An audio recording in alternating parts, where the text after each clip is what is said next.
Comento que en Perú las llamadas marchas encabezadas por la generación Z han marcado un nuevo capítulo en la participación ciudadana. Se trata de una generación marcada entre los 18 y los 29 años que significan más de 6 millones de votos, que han estado creciendo y conectados a Internet y a las redes sociales. En primer lugar, deberíamos de decir que en el pasado se han extrapolado las historias y contextos estadounidenses como millennials, centennials, de una realidad muy distinta, mientras que en Estados Unidos habían ganado la Segunda Guerra Mundial y gozaban de un desarrollo económico. Aquí en los distintos países de América Latina teníamos diferentes crisis.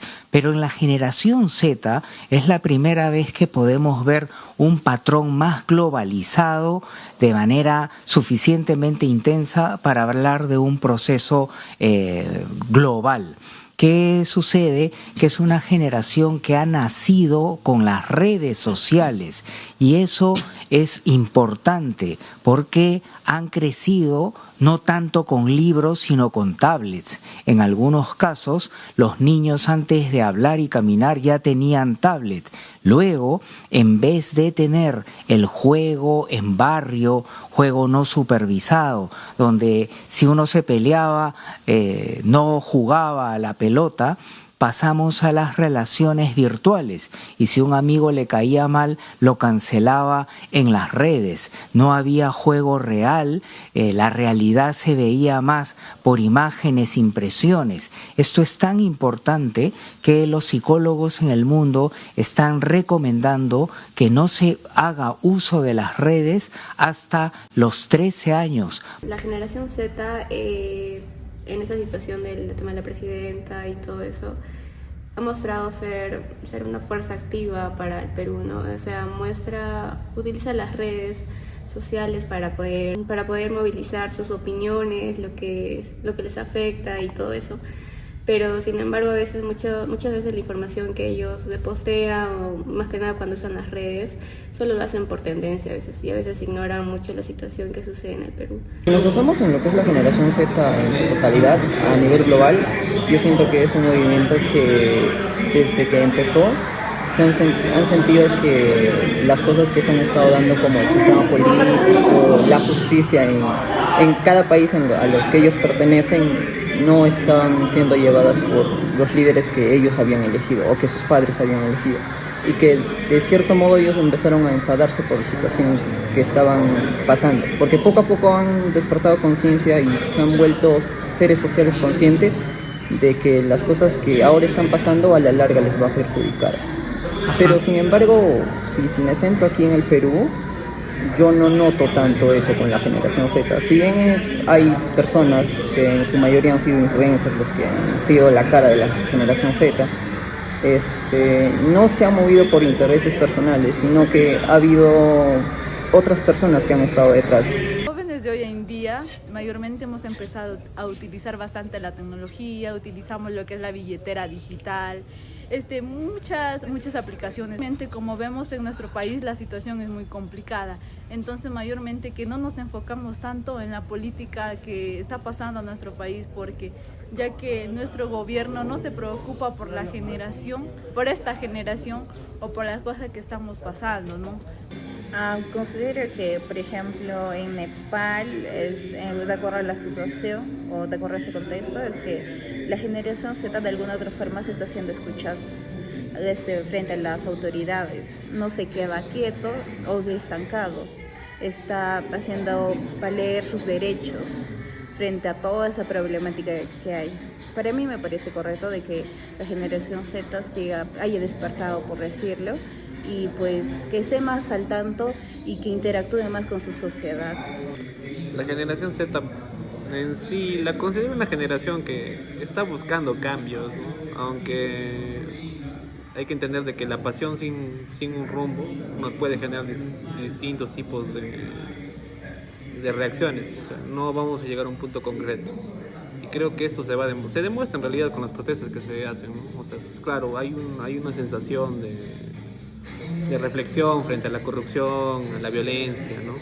Pero si no sabemos canalizarla o no sabemos capitalizarla, no se va a llegar a un tal punto, ¿no? Incluso un hartazgo también a la propia política clásica, ¿no? O a los propios movimientos clásicos. En Nepal podemos contextualizar de que es un movimiento en contra de un gobierno de izquierda, creo. Es una dictatorial de izquierda en Nepal. Y ahora en el caso del Perú también, o sea, no tendrá el mismo matiz, pero es un hartazgo frente a un gobierno político totalmente, ¿no? Totalmente ya desnaturalizado. Aunque hay tantos aspectos que se han puesto casi normales, pero también a través de las redes sociales se nota cómo los jóvenes actual van relacionando, cómo demuestran esa amargura, ¿no? Entre la nueva situación. Obviamente no es que sean vagos, sino que ellos representan, o sea, expresan una manera de que no están incómodos con la situación que está pasando. Y que decir vagos es como que, o sea, como callarlos a ellos, es decir, que no se expresen, ¿no? Y esa parte no, yo creo que es algo refutable aparte de ella.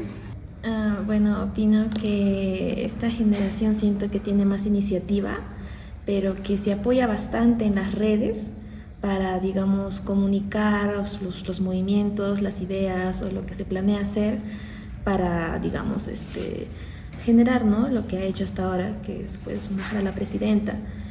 Pero también es que siento que las redes lo usan demasiado y se apoyan bastante en eso para comunicarlo, pero no es como que se comunican como con informes serios, documentos y así, sino que la generación Z también utiliza memes o pequeños así textos que publican tanto en Instagram o Facebook y se transmiten así la información. Hasta a veces por eso creo que algunas generaciones pasadas, por así decirlo, o más mayores, piensan que la generación Z como que no la ven tan seria o no la veían tan seria hasta el momento de ahora, ¿no? Con lo que pasó en Nepal y ahora con lo que está pasando con la presidenta.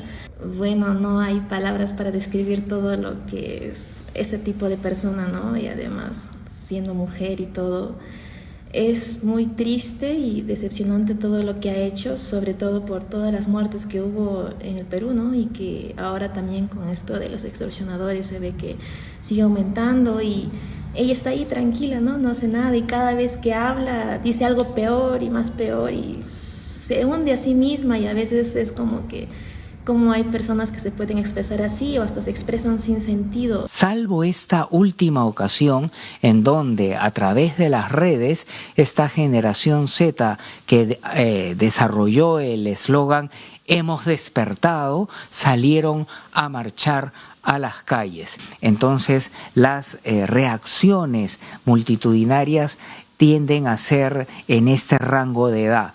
Y en el Perú justamente han sido estos jóvenes los que tomaron la iniciativa. ¿Cuál es su fuente no solamente de información, sino de construcción de identidad? Ya no es tanto el libro, ya no es tanto la escuela, sino las redes. Y si analizamos, hay buen contenido, pero la gran mayoría y lo que consumen los jóvenes es tipo influenciadores que hacen contenido gracioso, pura forma. También hay mucha desinformación.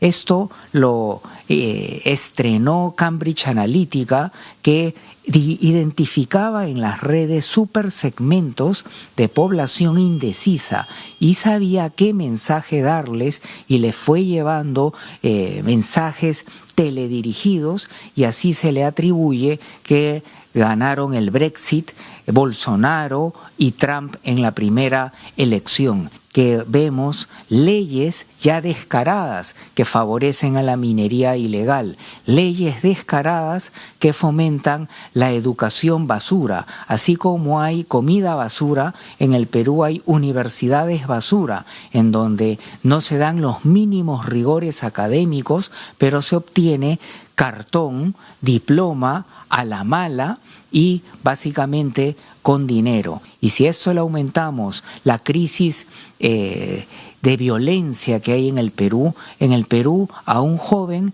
para robarle un celular lo matan. En el Perú a un humilde dueño de un taxi, a un conductor de un bus, al que tiene un pequeño negocio en una zona pobre, lo extorsionan.